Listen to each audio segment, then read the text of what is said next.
रौरा अश्लीलता के कौन नजर से देखा था? सबसे ज्यादा फॉलोवर, सबसे ज्यादा व्यू, सबसे ज्यादा लाइक, सबसे ज्यादा कमेंट वही चीज के बा कि आधा आधा घंटा पखाले चाटे छोला इनका ऐसा काहे हो जगह पे जाता भी मैंने गया था।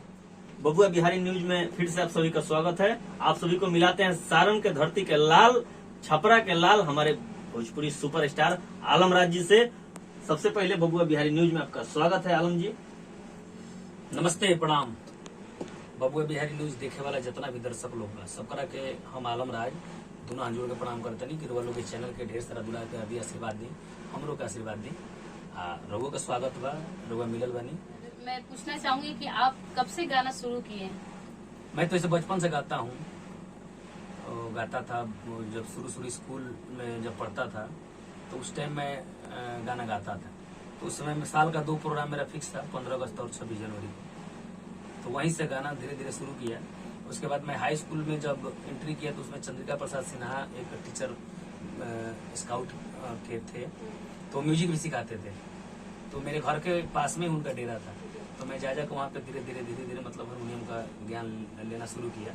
और स्कूल में बाल युवा महोत्सव होता था, तो उसमें कंटिन्यू 3-4 साल तक सारण प्रमंडल से मतलब पूरा तीन जिला से, तो उसमें हम लोग का स्कूल फर्स्ट आता था। उसमें मैं सिंगिंग करता था, तो ऐसे फुटबॉल सब टोटल चीज आता था। उसमें बाल युवा महोत्सव होता था, तो उसमें मैं गाने के माध्यम से मतलब गोल्ड मेडल हम लोग जीत के लाते थे स्कूल में, तो काफी अच्छा लगता था। तो उसी समय से धीरे धीरे इसमें रुझान आना शुरू हुआ और मैं गाना गाने लगा। कुछ अपने गुरु के बारे में बोले जो प्रेरणा आपको दिए गाने के लिए। तो गुरु स्टार्टिंग में वही उन्हीं से मैं म्यूजिक सीखना शुरू किया, चंद्रिका प्रसाद सिन्हा जी। उसके बाद देखिए मैं एक जगह पे था नहीं, जब टाइमिंग चेंज होता गया हर जगह इधर उधर मतलब। उसके बाद राजेश मिश्रा जी थे। उसके बाद जब फिर शास्त्रीय से थोड़ा हटा तो फिर लाइट गीत के बारे में गया, तो फिर कमलबास कुंवर जी हैं। तो ऐसे करके सबसे प्रेरणा मिली है। और आप किस गांव से बिलोंग करते हैं ये भी बता दीजिए। मेरा घर छपरा जिला में रिबिलगंज सेमरिया गांव है, जहाँ में मुक्ति धाम है। आपका भी उधर से लोग डेट करते हैं तो मेरे घाट पे आते हैं। मुक्ति धाम है, रिबिलगंज घाट के नाम से फेमस है। अंग्रेजों के जमाने में वो स्टेशन बना था, अभी भी है, तो रिबिलगंज घाट के नाम से है। तो वहाँ पे मुक्ति धाम भी है, तो वहीं पे मेरा घर है। तो आप गाना शुरू किए तो क्या आपके माता पिता अलाउ किए कि आप गा सकते हैं? नहीं, उन लोग जानते थे कि पढ़ लिख रहा है तो क्या वो गाना बजाना थोड़े करेगा। ऐसे ये था नहीं। मैं आर्मी की तैयारी कर रहा था। मैं भर्ती भी 2-3 भर्ती निकाला था। मेरे साथ एक मेरा दोस्त था राजू, तो उसका सर्विस हो गया। तो फिर मेरा दिल छोटा हो गया, तो मैं सोचा कि मैं अब क्या करूँ। तो फिर मैं वापस गाना बजाना करने लगा। तो आलम राज जी से जाने चाहते हैं सर कि अभी राउर आवे वाला प्रोजेक्ट, बीच में प्रोजेक्ट बंद रहा, अभी राउर देवी गीत में कौन सा प्रोजेक्ट आवे वाला बा, ओकरा बारे में हमके जानकारी चाहिए। अभी देवी गीत 3 कंपनी से होता, एंगल म्यूजिक से होता, एस्पोरियो से, यसी फिल्म से, आकांक्षा म्यूजिक से, और भी कंपनी बा कुछ। तो सबसे देवी गीत आ रहा बा, मैंने काल से परसों के बीच में रिलीज होकर शुरू हो जाए। बीच में प्रोजेक्ट बंद होकर के एथी रहा कि अब चुनाव रहे, बीच में बहुत सारा समस्या रहे, आना जाना एने ओने टाइमिंग के प्रॉब्लम, आदमी बाहर रहे, ऐसे कुछ प्रोजेक्ट कम हो गया। आवत रहे लेकिन कम आवत रहे, अब कंटिन्यूटी में रही। चलिए, बहुत अच्छा लगा आलम जी से मिल के। हमने के जाने चाहते हैं सर, अभी हमने के भोजपुरी में बहुत सारा अश्लीलता के ऊपर व्यंग कटाक्ष चलता, बहुत सारा न्यूज के प्रति हो रहा बा। रौरा अश्लीलता के कौन नजर से देखता?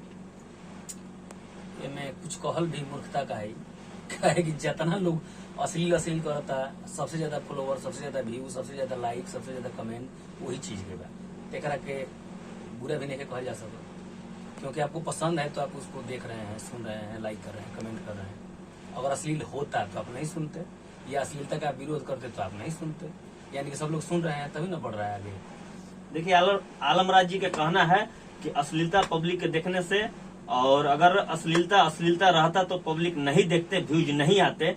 मेरे कहने का मतलब है कि आए दिन अश्लीलता पे विवाद छिड़ रहा है। माने आपका क्या रुझान है? क्या अभी आने वाले भविष्य में हम सभी दर्शक जानना चाहते हैं कि आप अश्लीलता परोसेंगे समाज में? नहीं, मेरी कोशिश तो नहीं रही है कि मैं अश्लील से करूं, क्योंकि मेरा जो ध्येय है शुरू से, मेरा देखे होंगे 2014 से लेकर 16, 17, 18 तक देवी गीत, कांवर का गीत, सैड सॉन्ग, ये सब ज्यादा बजते थे। तो मेरा दिमाग वहीं पे है कि मैं वही करूं बेहतर, लव सॉन्ग हो, सैड सॉन्ग हो, या कुछ ऐसा चीज हो जो हर घर पहुंचे, जो इज्जत के नजर से देखा जाए। कि भोजपुरी और भोजपुरी समाज को आप किस नजर से देखते हैं और इसमें बदलाव लाने के लिए आप कौन कौन सा कार्य कीजिएगा? देखिए, भोजपुरी हमारा भाषा है और जिसका नमक खाया जाता है या जिसका रोटी खाया जाता है तो माता पिता का समान है।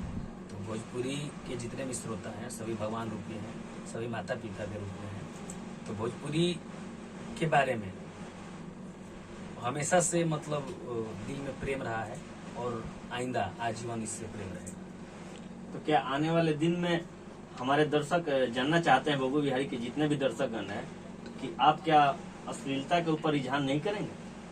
नहीं, उससे कोई फोकस होने वाला नहीं। आप इतिहास उठा के देखिए कि जितने भी लाइट सॉन्ग आते हैं अश्लील टाइप के, हद से 1 से 2 महीना में उसके बाद फिर वो डिलीट, मतलब एग्जिट हो जाते हैं बाहर। जैसे खाना से मक्खी को निकाल के फेंका जाता है, उस टाइप से हो जाते हैं।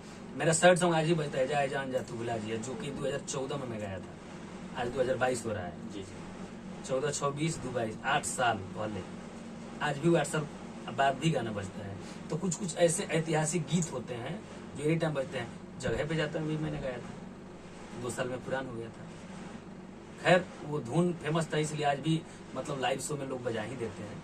उतना गंदा नहीं था फिर भी, लेकिन आज के दौर के हिसाब से वो बिल्कुल साफ सुथरा था। उस टाइम वो गंदा लग रहा था। चलिए, जाते जाते आलम जी ने बहुत अच्छा बात कहा कि आने वाले डेट में भी ये भोजपुरी में सुधार लाएंगे और अश्लील के ऊपर इनका ख्याल नहीं है और बहुत अच्छे चीज परोसेंगे। और इनका कहना है कि अश्लीलता जो है क्षण भर के लिए आता है, 1-2 महीने में विलुप्त हो जाता है। और बहुत अच्छे गाने जो सांस्कृतिक है, जो पहले हुआ करता था, जो भरत चाचा जी गाते थे, भिखारी ठाकुर चाचा जी गाते, सभ्यता है हमारी भोजपुरी की, संस्कृति है जो, वो साफ सुथरी गीत गाने से वो हमेशा अजर अमर है। तो आइए इनके मुखार बिंदु से एक प्यारा सा सॉन्ग सुनते हैं जो इनका सुपर डुपर हिट है। अब एक मेरा देवी गीत आने वाला एंगल में, जिसे कल या परसों रिलीज होगा, तो मैं उसका एक लाइन गाता हूँ। जैसे वो गांव देहात में ना होला डाइन भूतिन, ओझा गुनी, वो सब चीज था। ऐसा एगो औरत अपना पति के लेके परेशान बड़ी, तो ओझा लग गई बड़ी। शूट के लिए बनी सो मैं पति हमें बनल बनी, ओझा नरमुंडा स्वामी बनल बने। काफी सुंदर वीडियो भइल बा, गीत बा। अरे ओझा बाबा करी कौन उपाय, दशहरा के मेला घूमे सैया संगे जाए, कि आधा घंटा पखाले चाटे छोला, इनका ऐसन काहे होला, कि माना जब करीला टकाई ले लोला, इनका ऐसन काहे होला। बहुत ही प्यारा सा सॉन्ग, और आलम जी के गाने को सुने।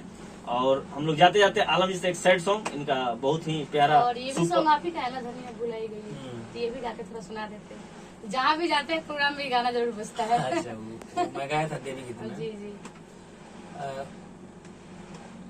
लाइन जैसे 2 बेकत गई बोले जन भुला गई बड़ी, तो औरतिया गई भी दरोगा लगे जाकर रिपोर्ट लिखा होती है, कहती है अरे कि कई के जिद हम साथे ले आईनी, छूट गईल हाथ हम बड़ी पछतैनी, कि धक्का मुक्की करे लोगवा, अरे देख के अकेला में, सैया जी भुला गईले दशहरा के मेला में।